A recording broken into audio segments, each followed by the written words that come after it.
کله کله موږ یو انسان ته کار حواله کو او هغه بل چا ته حواله کی او هغه بیا بل چا ته حواله کی او کار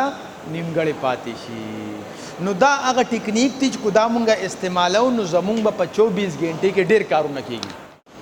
نظام الاوقات یا تنظیم الاوقات څه ته وایي؟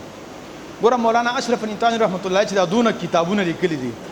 رښتیا راته ووایه چې مونږ په خپل ژوند کې په پوره طریقې سره لوستلی شو نو هغه ولیکل څنګه؟ ولې نظام الاوقات تنظیم الاوقات یا ټایم مینجمنټ وو، هر یو کار له خپل وخت مقرر کړی وو. نو د ټایم مینجمنټ تعریف څه دی؟ د خپلو اهمو کارونو لپاره د هغې د اهمیت مطابق وخت مقررول دې ته ټایم مینجمنټ یا تنظیم الاوقات وایي. صرف ټایم ټیبل نه،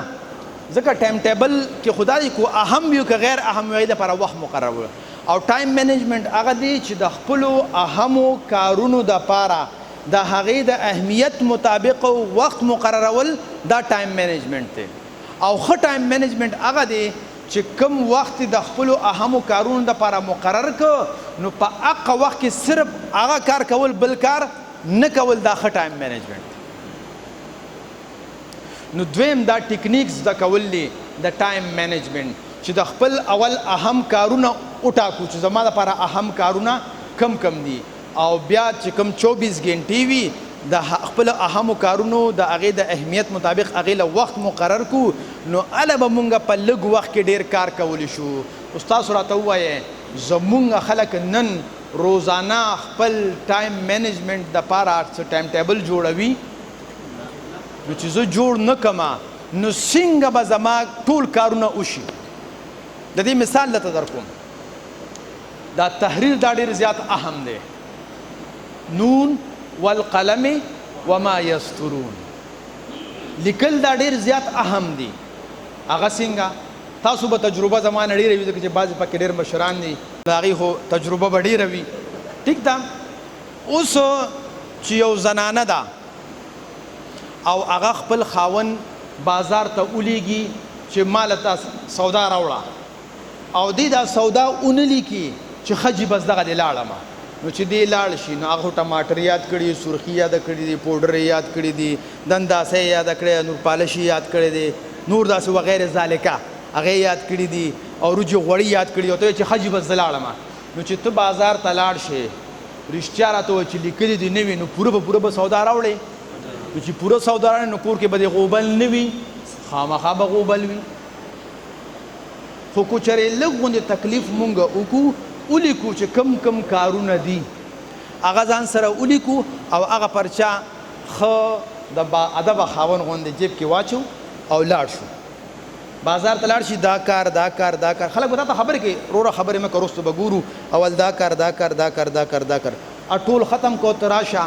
چې ټول په ټوله ستا سودا راشي نو کور کې به د جنګ جګړې وي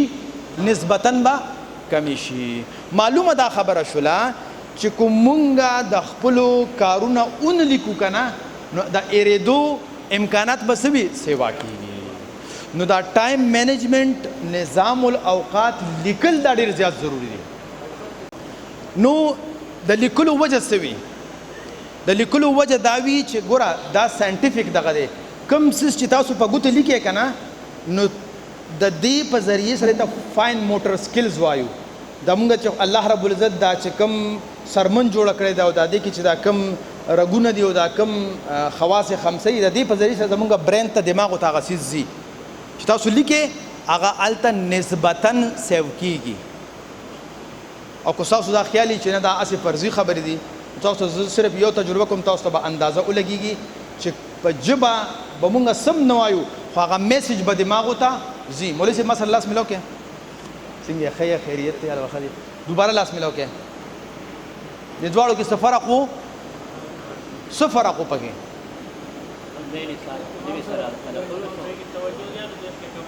لومبی کې مینه محبت جوش ډېرو او دویم کې کم و.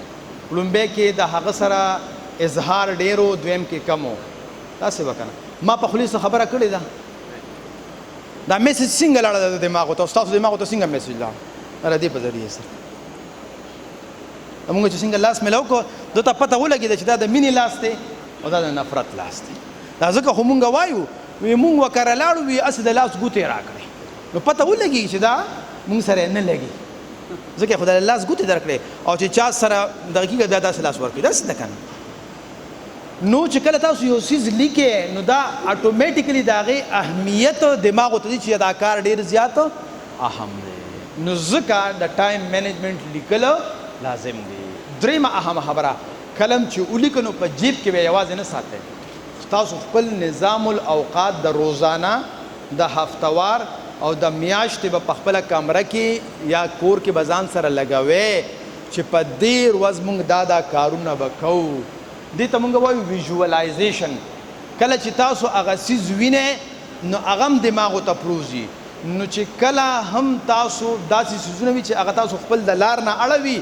تاسو به نشي اړولی. ستاسو دماغو کې به هغه پروتي او جیب کې به دا تحریر پروتي نو تاسو به اخوا دې خوا نه اړولی کېږي او تاسو به خپل منزل اړخ ته رسئ. وخت په مو نه ضایع کېږي نو په لږ وخت کې به ډېر کار وکړی شئ. داسې کوم کارونه دي یا عملونه دي چې د هغې د وجې نه زمونږ او ستاسو وخت ضایع کېږي نو هغه کارونه یا هغه عملونه ولیکو. پنځه ملګري کینی مشوره پې وکړي بیا ما ته یو څو ملګري بیان کړي. جی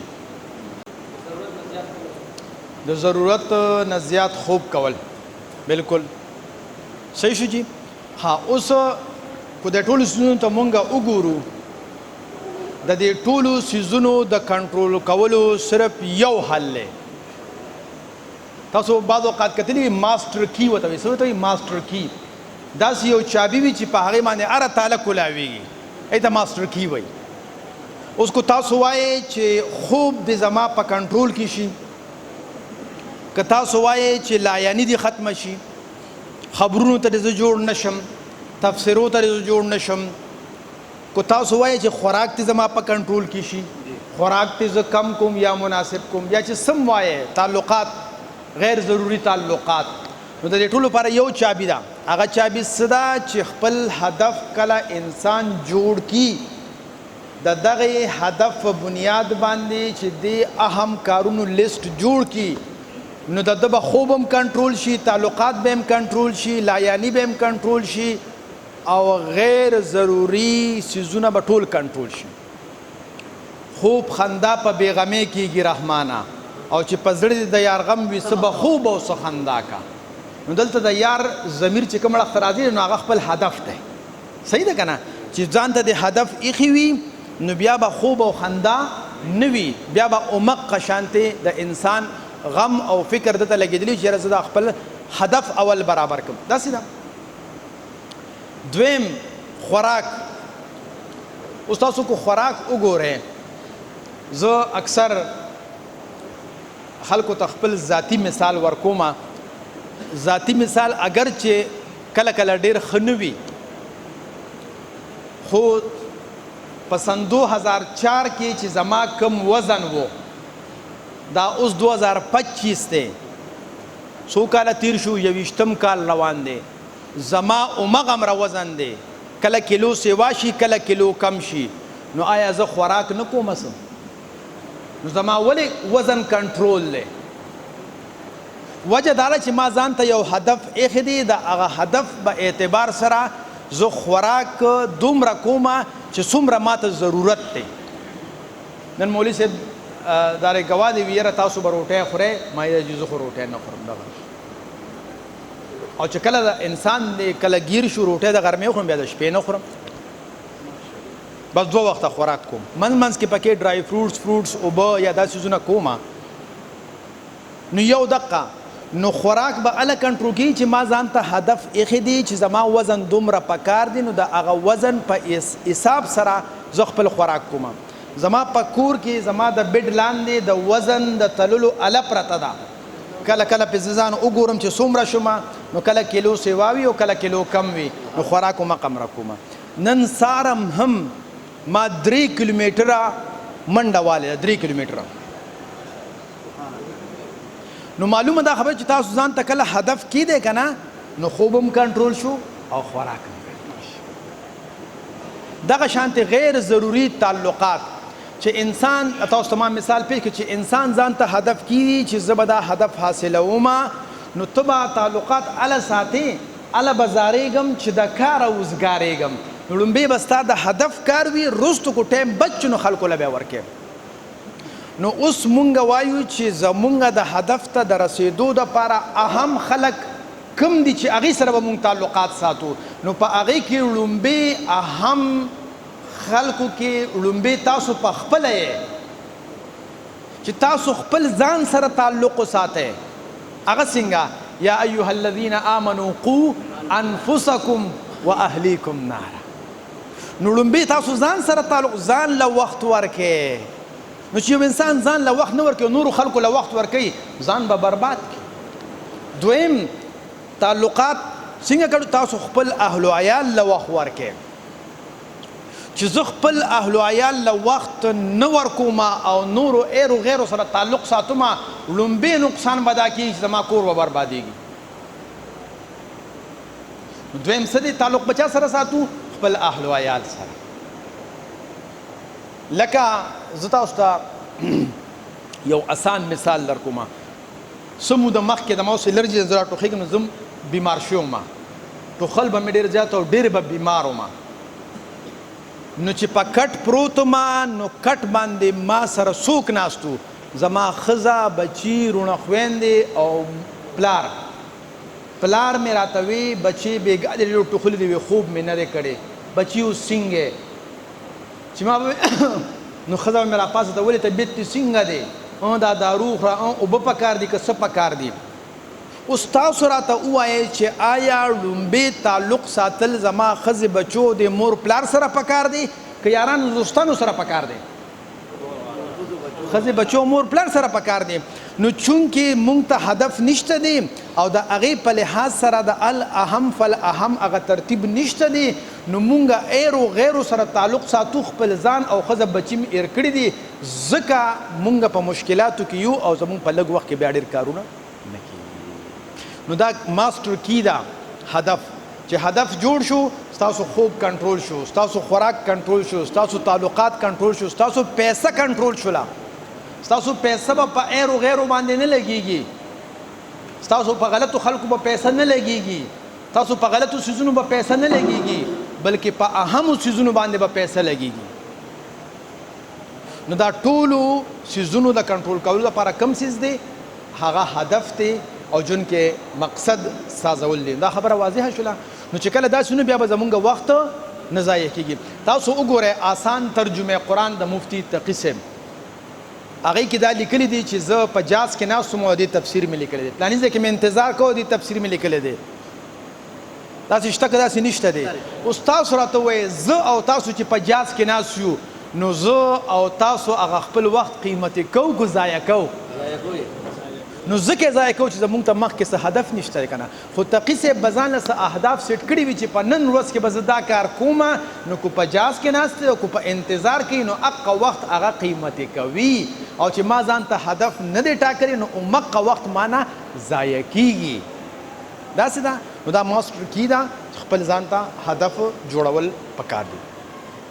خبره واضحه شوله جي نو بیا به هر یو څیز سوشل میډیا لکه اوس تاسو څونه خبرې چې وکړئ زه موبایل استعمالوم خو د هغې باوجود هم خوب خوراک ورزش دا ټول څیزونه کنټرول دي خپل د مطالعې زه آنلاین روزانه میاشت کې یو کتاب زه ختموم په خپله یې ویم او زما شاګردان دي آنلاین هغې ته زه پړاوم کتاب سبقا پړاوم نن اتو نواله نهو پورې زما آنلاین سیشن په یو کې کې دی انشاءالله نو زه به او هغه کس زما نه په عمر کې مشر دی هغه ته زه کتاب پړاوم د جمعې په ورځ مې یو بل کس ته کلاس اخیستی دی هغه چارټډ اکاونټنټ دی د هغې نه تېره چهارشنبه باندې مې کلاس و د مفتی تقي صاحب شاګرد دی مفتی وصیف بټ صاحب او د هغه کور والا آنلاین مې هغې ته سبق پړاوم څلور یو بل د اتوار پر زما کلاس یو بل مفتی صاحب دی هغه ته زه سبق پړاوم خپل کتابونه پړاوم خپل څیز پړاوم نو هغه هم پکې پړاویږي ټریننګز کوم پکې کېږي ښځه بچي هم پکې شي 30 کاله مې د واده مو شو ژوند هم ښه روان دی او سار نواله ماښام پورې الحمدلله ښه ایکټیو یم دا نه چې لکه زه کار اصل څیز خپل هدف جوړول دي د هغې مطابق نظام الاوقات دی، د هغې مطابق اهم کارونو ترتیب جوړول دي او د هغې مطابق روزانه چې سار مونږ پاسو د هغې مطابق ژوند تیرول دي. غلطي کله وشي، کله کله مونږ د نن کار سبا ته پرېږدو او د اوس کار بیا ته پرېږدو. چا چې د نن کار سبا ته پرېښودو د اوس کار بیا ته پرېښودو، د هغه په ژوند کې به برکت نه، د هغه کارونه به نیمګړي وي، نه به برابرېږي. حمزه بابا وی تا چې سبا وکړه سبا نه راځي، راشي په هر چا خو په ما نه راځي، بیا نو په بیا سبا ور پکار، هر ځل بیا وکړي خو بیا نه راځي. نو د نن کار به سبا ته نه پرېږدو، د اوس کار به بیا ته نه پرېږدو. تاسو وګورئ چې ستاسو وخت کې برکت راځي او که نه راځي، تاسو خپل کار به انشاءالله العظیم ماښام پورې به برابرېږي. ښه چې اوس راځو دې خبرې اړخ ته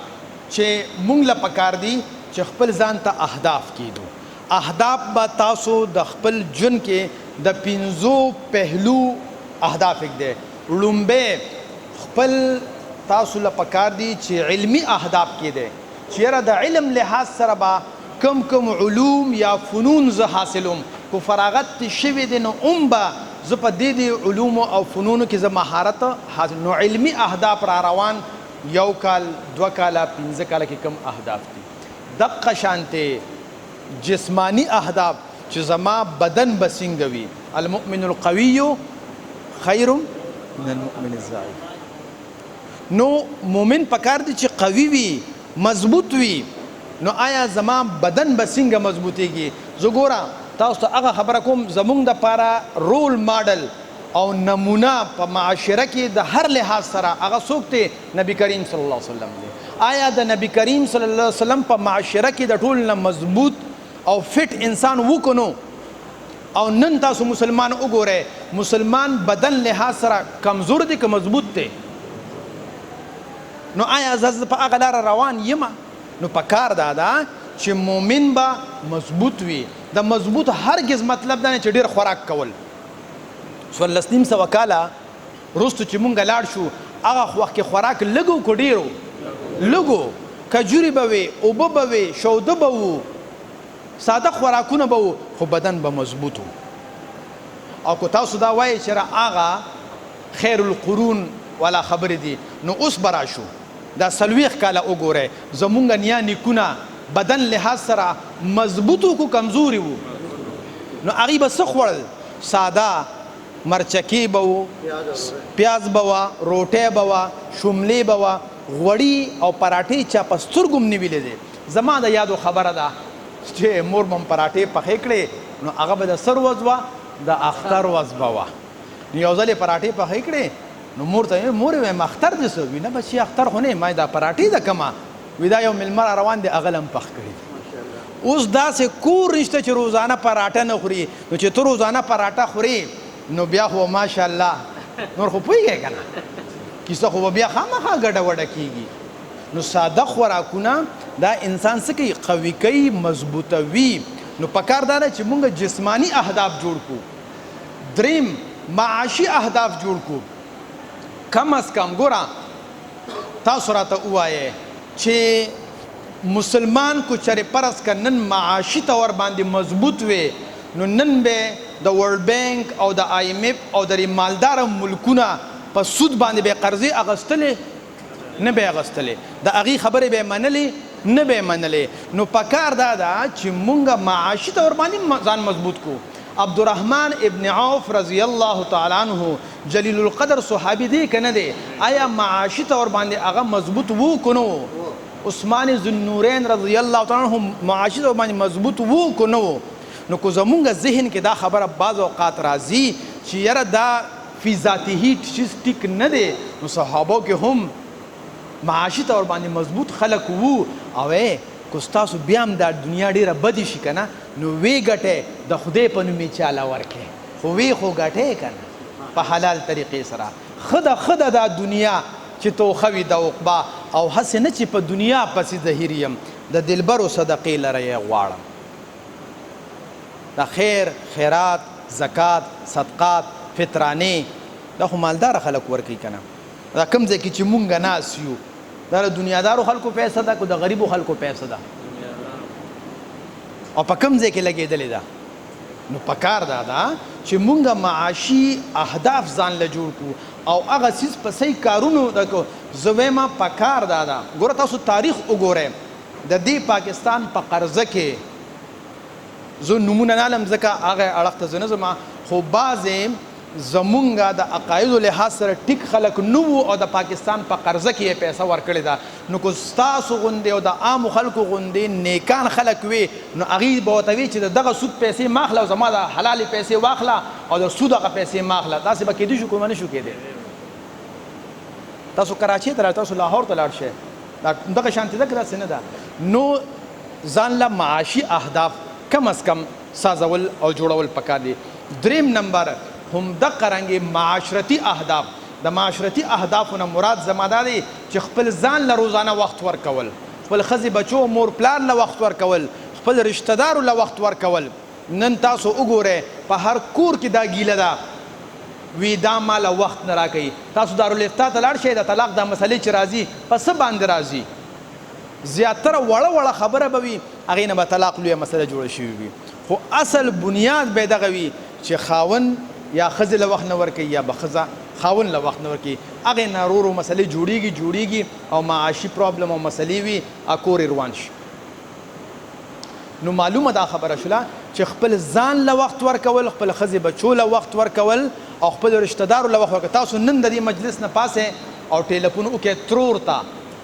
چې ترور ته ټیلیفون وکړئ السلام علیکم، نو خبره هغه به ته څه وایي؟ وعلیکم السلام عبدالله بچی خیر خو اوس څنګه دې ټیلیفون وکړو؟ دا ولې وایي چې خیر خو اوس څنګه دې ټیلیفون وکړو؟ مطلب په دې کې یو ډېره فلسفه پرته ده. هغه دا ده چې هسې بې څه زما تپوس څوک نه کوي چې یا ناجوړه شمه او یا انسان په کټ پروز یې ځکه یې تپوس کوو. آیا دا صلې رحمي ده؟ زه به هسې هم د خپلو رشته دارو تپوس کوم که ما کره راځي او که به نه راځي. که چېرې فرض که زه په بدل باندې ځمه نو دا خو تجارت شو. 10 روپۍ دکاندار له ورکړې، هغه دله ماچس درکړو، چاچا نه تللی او نه چاچا راغلی. خو رشته داري خو هغې ته وایي چې زه به د ترور د ماما د کاکا د رشته دارو به تپوس کومه. نو دغه خپل معاشرتي اهداف جوړول پکار دي. او 5م نمبر روحاني اهداف چې روحانیت لحاظ سره زما کې کم داسې روحاني بیماریان دي چې هغه ختم شي. د مثال په توګه باندې غیبت دی، بغض دی، کینه ده، حسد دی، نفرت دی وغیره وغیره، چې دا به موږ نه څنګه ختمیږي او دا به زموږ په نسل کې په اولاد کې د دې دپاره باقاعده اهداف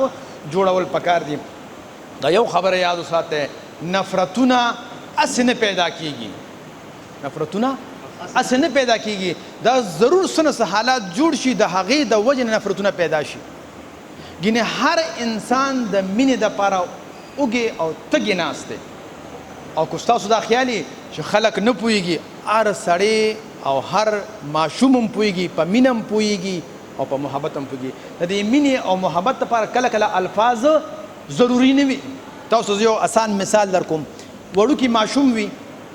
د سیزنې ماشوم وي او تاسو ته وایي پیتی پیتی پیتی پیتی پیتی پیتی پیتی، نو خاندي که نه خاندي؟ ولې هغه په پیتی پیتی پیږي، هغه په مینه پوهېږي چې دا سړی را سره مینه کوي. نو هغه شعاګانې د زړه نه د هغه زړه ته ورځي او هغه خوشحالېږي او خاندي چې کاکا راته پیتی پیتی کوي، نو هغه خاندي. همدغه ماشوم ته ورته وایي چپ شه روانه خو هغه وایي اوې اوې په ژړا شي. نو هغه په چپ شه پوهېږي څه؟ هغه پوهېږي چې دی اوس ما نه نفرت کوي. پښتون به څنګه د یو بل تندې په مینه ښکل کړي، زړونو کې یو بل ته وړې خبرې ساتي چې د پښتو په تار تړلې مې وزرې ساتي، ما خپل رواج د خپلې مینې نه ډېر لرې ساتي. نن پښتانه وګورئ په وړو خبرو تربګنۍ کوي که نه کوي، جنګ جګړې کوي که نه کوي. دا بنیادي وجه دغه ده چې دغه مشران، دغه مور پلار د هغې په زړونو کې د نفرت تخم کري. دا کیدی نشي چې تاسو په پټي کې د تماکو تخم وکرئ او د هغې نه ښایسته 400 ګني راوخیږي. دا ممکنه ده چې تماکو دې په ثوابې کې وکړه، تماکو به راخیږي او په 400 کې چې دی ګني وکړه ګني به راخیږي. چې زه د ماشوم په زړه کې نفرت کرمه، ابه لازمي خبره ده تربګني به کوي او تربورولي به کوي او جنګ جګړې به کیږي او نن تاسو ثوابې حالات ستاسو در وړاندې دي. ګوره تاسو ته چې زما یو د کور په آیین او دستور باندې یو لیکچر دی، هغې کې تاسو صرف د هغې اشارتن یو خبر کوم. یو خبره ده کم انسان چې د خپلو رشته دارو که د خور وي که د رور وي که د ماما وي که د کاکا وي غیبت او چغلي او بد رد او غلط خبرې د خپلو بچو د وړاندې کوي نو گویا چې دی د خپلو بچو کې او د ښځې په زړه کې د هغه رشته دارو نه د نفرت تخم کري او یو نه یو ځای کې به دغه تخم راوټوکېږي او جنګ جګړې به جوړ شي ویله کوي سړی د تره زوی ولګېد تره زوی یې مړ کړه د ماما زوی یې مړ کړه د کاکا زوی یې مړ کړه دا په یو ځل نه کېږي حادثې په یو ځل نه کېږي دا عمقه فصل دی چې ما کړی دی نو پنځم نمبر دا دی چې روحاني اهداف ځانله جوړول پکار چې بغض کینه حسد نفرت به زمونږ او ستاسو د ژوند کې به څنګه راځي او د زړونو نه به څنګه دا نفرتونه وځي اوس ګوره دا پنځه واړه فیلډ زما فیلډ نه دی زما خو صرف کار دی تاسو ته اشاره درکول د هر یو فیلډ خپل خپل خلک موجود دي د سلوکو د اصلاح خپل خلک دي د علم خپل خلک دي د معاشي استحکام خپل خلک دي د بدني استحکام خپل خلک دي پکار چې تاسو د هغې سره مشوره وکړئ او ځان له جوړ کړئ جزاک الله خیر اوس راځو دې خبرې اړخ ته یو معقوله ده او معقوله دا ده چې کله کله اهم کار چې کوم دی نو هغه جلدي نه غواړي او کله کله چې یو کار جلدي غواړي نو هغه به اهم نه وي دا یو سمپل فارموله ده کله کله به اهم کار جلدي نه غواړي او چې کم کار جلدي غواړي نو ضروري نه چې هغه د اهم وي کله کله غیر اهم هم کیدی شي د مثال په توګه باندې مونځ زمونږ او تاسو دپاره اهم کار دی نو د مونځ قایمول او مونځ ته به اهتمام کوو خو که چېرې مونږ جلدي کوو منډه و نو منډه وال پکار ده دې ته به اهتمام کوو مخکې نه به ځان ورته تیارو معلومه دا خبره شوله چې که تاسو دا معلوموئ چې دا کار اهم دی نو د هغې به د خپل هدف سره ګورئ دا نه چې تاسو ته یو سړی ووایي چې اله شا به زر کوو اله شا به زر کوو ته وایي دا دی چې شا به زر کوم دا به اهم کاري او ورخوشي شي یو سړي ته نیک ورته ووایي چې ورشه لکه هغه پلاني ته اواز کا او نو د هغه خبره پوره ونه لري هغه ته چې اواز کا خو او دا ورته ووایه چې مازدیګر راشه چې نیک د سره خبره وکړي نو دا باقي خبره نه چې ورشه اواز کا به دې فورم وي چې نیک وي چې شا به ورشه اواز کا به د شا به کړي د ورمنډه کړي دي چې 10 کیلومتره مزل ته کال ته لاړ ویل که نیک ته اواز کی نو هغه ته وایي چې څه وایي راته وایي دا خو راته پته نه لګي نو د خدای بنده پوره خبره خو به دې اورېدلې وه که نه نو چې بیا راغی نو ورته وی د خدای بنده ما خو درته دا وی چې هغه ته ووایه چې مازدیګر راشه چې په پلانې خبره اتره به هلته به خلاص نو کله کله مونږ وایي اله شابه او په پوره خبره ځان پوه نه کړو چې یاره دا اهم ده که اهم نه ده نو د اله شابه نه به کار نه اخلی کله کله به عوام یا خلک په تاسو باندې جلدي راولي د جلدی هرگز دا مطلب نه چې دا کار به اهم وي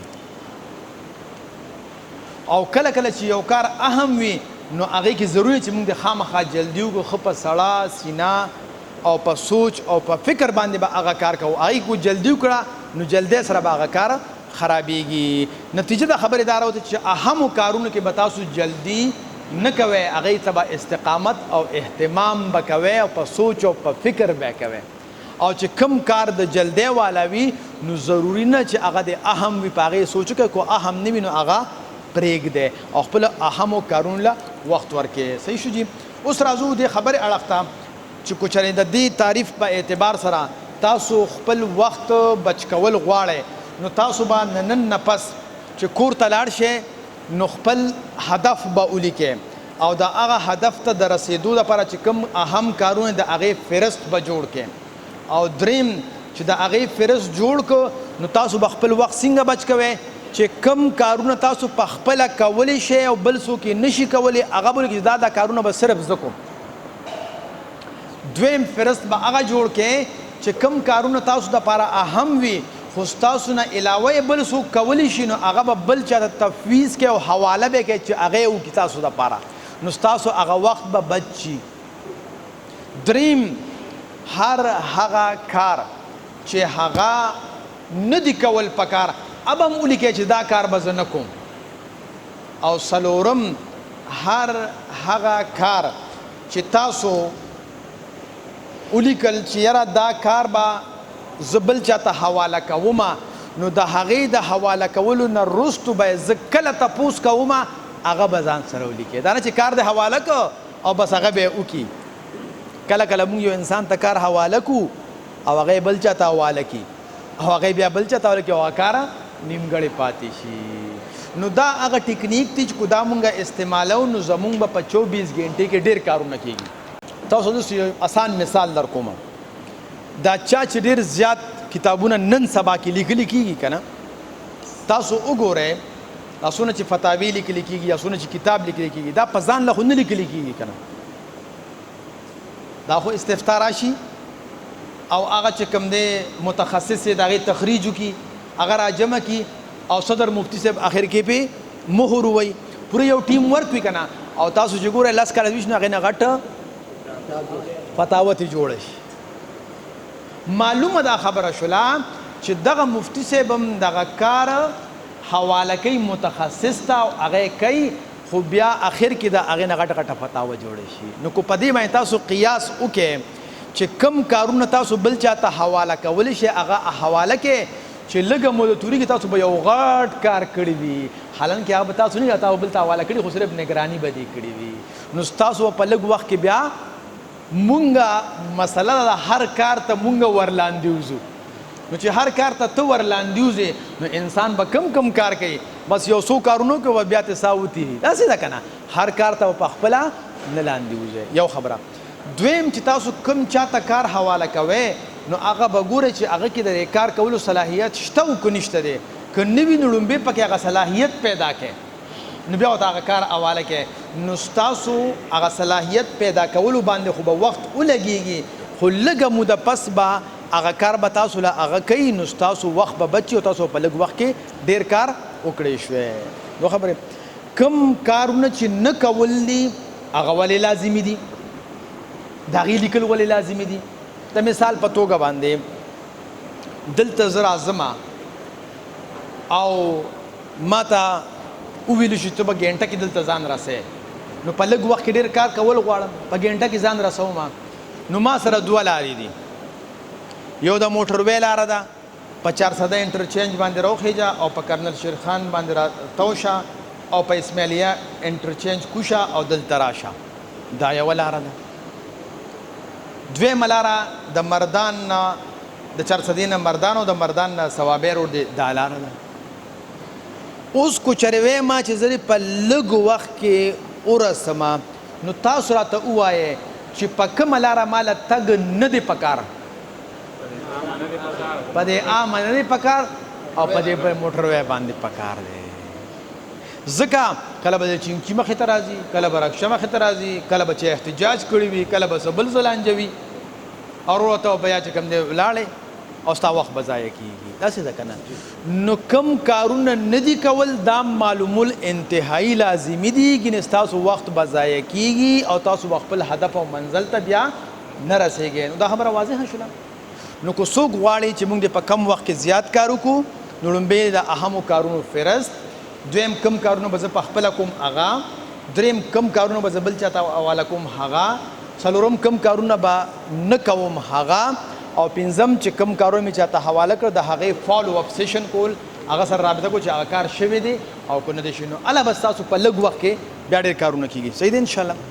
کو چېرې تاسو غواړئ چې په لږ وخت کې ډېر کار وکړی شئ او تاسو نه یو کار پاتې نه شي نو تاسو به هر کار لا وخت ټاکئ هغې لپاره به یو بلاک ایږدئ چې سهار ټیم کې به مونږ داسې قسمه کارونه کوو پس د غرمې به مونږ داسې قسمه کارونه کوو او ماښام به داسې قسمه کارونه کوو لکه څنګه کم چې دماغي کار دی نو هغه سهار وخت کې کوئ دماغ فرش چې کم داسې جسمانی کار دی او فزیکل کار دی د مازدیګر نه وروستو وخت کې کوئ نو هغه په ښه طریقې سره کېږي او چې کم داسې کار دی چې هغه د یکسویې یا تاسو کینې راتکینې وته نو هغه داسې وخت کې کوئ چې د دې په منځ کې وي یا د ورځې بالکل په آخره کې وي نو دغه به تاسو هغه کوئ نو دې ته موږ ټایم بلاکینګ وایو نو دې سره به هم ستاسو توجه سیوا کېږي او په لږ وخت کې به بیا ډېر کار کېږي دې ته ټایم بلاکینګ وایو حاجي پنځم بیچ پروسیسنګ کو چېرې تاسو غواړئ چې ستاسو د په لږ وخت کې ډېر کار وشي نو تاسو بیچ پروسیسنګ کوئ. بیچ پروسیسنګ څه ته وایي؟ د دې اردو پښتو باندې نه راځي، خو مفهوم یې دا دی چې یو قسمه کارونو له یو قسمه کارونه چې وي هغې له یو وخت مقررو، دا بیچ پروسیسنګ دی. لکه څنګه دا زنانه دا بیچ پروسیسنګ کوي. دوی چې ګوره زنانه چې کپړې انځي که نه نو دوی یو ورځ مقرر کړي، خیال مو کړی دی. نو دا غونډې هفتې جامې د مولوي صاحب پټکي وي او جرابي وي او واسکټي وي او سپینې جامې وي او سپینه ټوپۍ وي او غونډې وله ووینځي. نو چې مولوي صاحب پته نه لګي اکثر ناګهانه پروګرام ته روان شي، زما هغه پټکۍ کوم ځای وي هلته پروت دی، زما هغه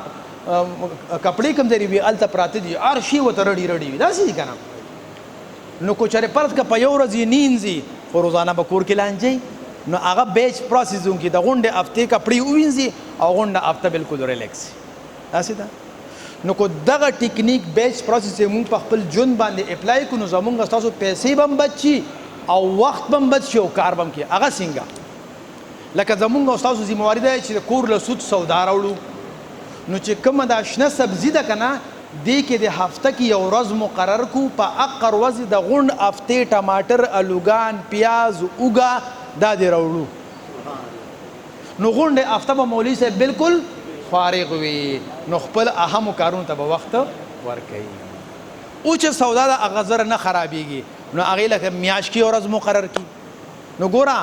میاشت کې چې اوچه سودا راوړئ او هفته کې چې شنه سودا راوړئ نو ستا 3 ورځې په غونډ میاشت کې ولګېدې او غونډ میاشت به فارغ غونډ میاشت به اوس په ذهن ته دا سوچ چې مولوي صاحب سره پیسې نو کوم ځای کې چې دا غونډه میاشت سودا راوړي. داسې ده که نه؟ سوال ذهن ته دا راځي. نو یو طریقه دا ده چې اوس خو هم پیسې نشته خو روزانه راوړي که نه؟ اوس خو هم پیسې نشته. نو که مونږ پلانینګ او تدبیر وکړو نو انشاءالله العظیم په دغه وسایلو کې به تاسو ته دغه د میاشت سودا هم راځي او د هفتوار سودا هم راځي. هغه څنګه چې تاسو د هفتې سودا د یو کس نه راوړئ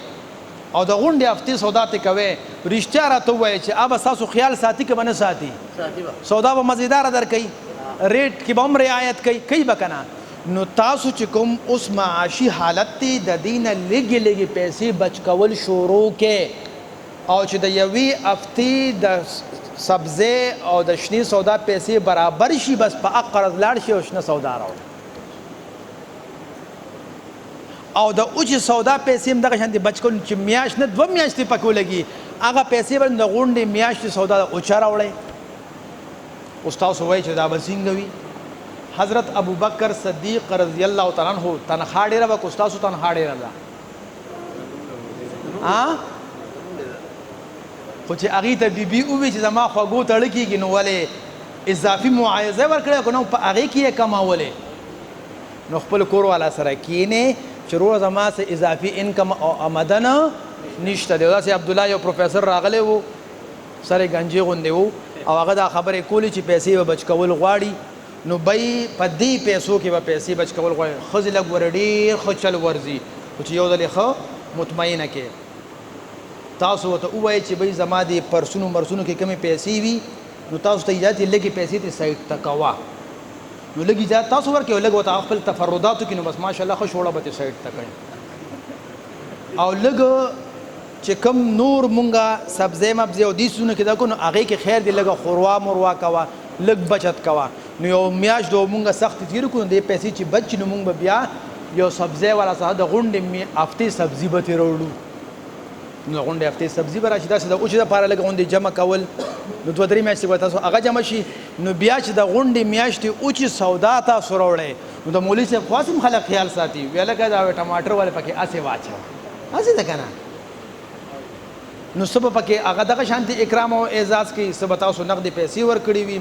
نو تاسو به ټینشن نه بېغمه او ښه خپله مطالعه به کوئ ښه درس و تدریس کوئ دا ټینشن به نه وي چاله میلمان راوړه او مولوي صاحب شرګوټې راورسوه او سبزي راورسوه او دا راورسوه هغه څه نه به چې کور کې څه دي وروره ما حضر هغه ورته واچوې د هغې اکرام وکړې ځکه خپل څادر سره به پیغزه اکرام په خپل ځای باندې ټیک دی خو چې کله کله د څادر نه خپې وځي نو بیا خو کار خرابېږي که نه نو رو به مونږ په دغه عمل شروع کړو نو بیا به په خپله بیچ پروسیسنګ د وجې نه ستاسو به کچن به هم کنټرول شي او معاشي استحکام به هم راشي صحیح ده نو بیچ پروسیسنګ څه ته وایي چې د یو شانتي کارونه په یو وخت کې کول. صحیح شو جی. اخري خبردار چې ورک لایف بیلنس په خپل ژوند کې به چې کوم دی نو اعتدال راولو او توازن به راولو. کو اعتدال او توازن را نه ولو دا یو خبره مونږ یاد وساتو، نه به مو کارونه وشي او نه به